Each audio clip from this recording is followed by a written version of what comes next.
బాహుబలిలో మనోహరిగా తెలుగువారి గుండెలు కొల్లగొట్టింది నోరా ఫతేహి. బాహుబలి తర్వాత టాలీవుడ్లో పలు ఐటెం నెంబర్లలో మెరిసింది. ఉత్తర దక్షిణాది చిత్రాలతో బిజీగా ఉన్న నోరా బుల్లితెర రియాలిటీ షోల జడ్జిగాను వ్యవహరిస్తోంది. ప్రస్తుతం కాంచన 4లో నటిస్తున్న ఈ సుందరి తాజాగా మరో జాక్పాట్ కొట్టేసిందని టాక్ వినిపిస్తోంది. దాదాపు 1000 కోట్ల బడ్జెట్తో తెరకెక్కించనున్న పాన్ ఇండియా మూవీ క్రిష్ 4లో నోరా ఫతేహి నటించనుందని సమాచారం. ఈ సినిమాలో హృతిక్ రోషన్ హీరోగానే కాకుండా డైరెక్టర్గా వ్యవహరిస్తున్నారని రాకేష్ రోషన్ ఇప్పటికే ప్రకటించారు. ఈ క్రమంలో హృతిక్కు శుభాకాంక్షలు వెల్లువెత్తగా ప్రియాంక చోప్రా స్పందన అందరి దృష్టిని ఆకర్షించింది.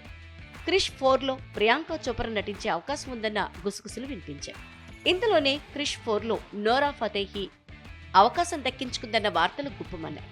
ఐఎంబీడీ తాజా లీకుల ప్రకారం క్రిష్ 4 కథ టైమ్ ట్రావెల్ నేపథ్యంలో సాగనుంది. క్రిష్ కు దొరికే ఒక పురాతన కళాఖండం అతనికి భూత భవిష్యత్ వర్తమాన కాలాల్లోకి ప్రయాణించే గొప్ప శక్తినిస్తుంది.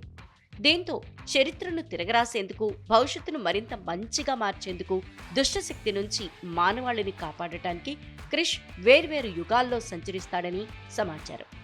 ఇదిలా ఉంటే క్రిష్ 3లో నటించిన ప్రియాంక చోప్రా తిరిగి ఫ్రాంచైజీలో చేరుతుందా లేదా అనే అంశంపై ఇంకా స్పష్టత రావాల్సి ఉంది.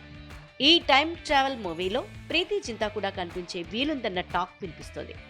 యష్రాజ్ ఫిల్మ్స్ బ్యానర్లో ఆదిత్య చోప్రా నిర్మిస్తున్న క్రిష్ 4 కాస్టింగ్కు సంబంధించి త్వరలోనే అఫీషియల్ స్టేట్మెంట్ వచ్చే ఛాన్స్ ఉంది.